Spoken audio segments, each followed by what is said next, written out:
Et place à notre carte blanche du vendredi. Ce soir, c'est un spécialiste du 9e art qui nous livre ses coups de cœur, Sylvain Moisy. Il est ancien élève des Arts Déco de Strasbourg, prix Jeune Talent à Angoulême. Mais vous allez le voir, la bande dessinée n'est pas son seul centre d'intérêt. Olivier Stéphan, Arnaud Rapp.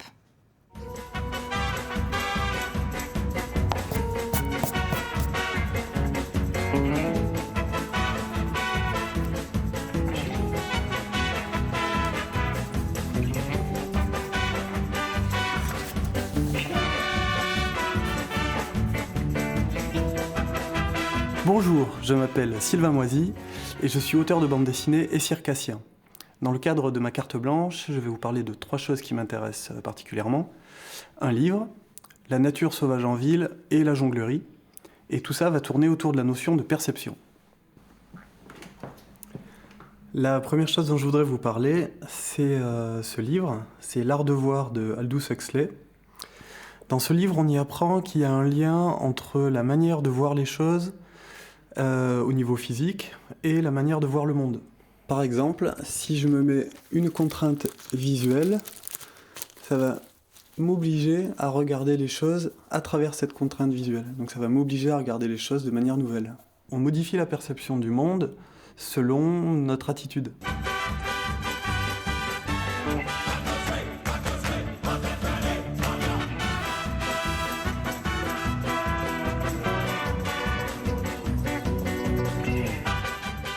Ça, ce sont des tablettes de bande dessinée.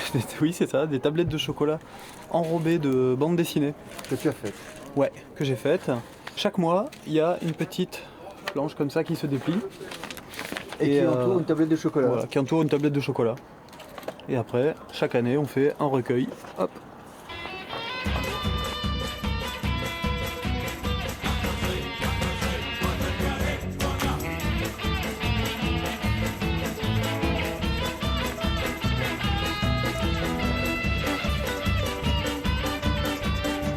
Et la deuxième chose dont je voulais vous parler, c'était la nature en ville, le côté sauvage en ville.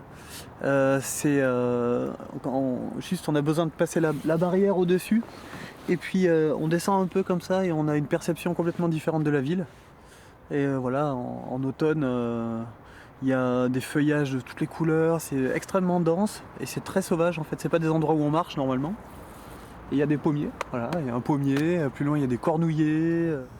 Moi je m'appelle Sylvain, j'ai un lien avec les arbres et la nature, très frustré. Et c'est, pour moi, quand j'ai découvert ça, c'était une espèce de petite parenthèse enchantée.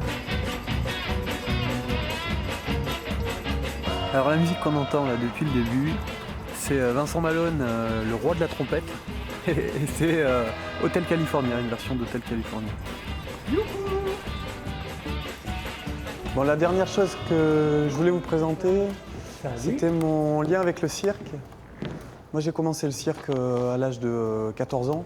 Et en fait, j'ai toujours gardé le lien entre le dessin et le cirque. Et je me suis posé la question assez rapidement de comment percevoir le dessin en tant qu'art vivant. Et le fait de travailler avec les mains simultanément, le fait de travailler une main inhabituelle, le fait de mettre des perturbateurs qui cachent les yeux, qui permettent de dessiner des choses différentes avec chacune des deux mains, qui est vue de manière différente avec les yeux. En gros, ça amène à percevoir des choses qu'on n'a pas l'habitude de voir.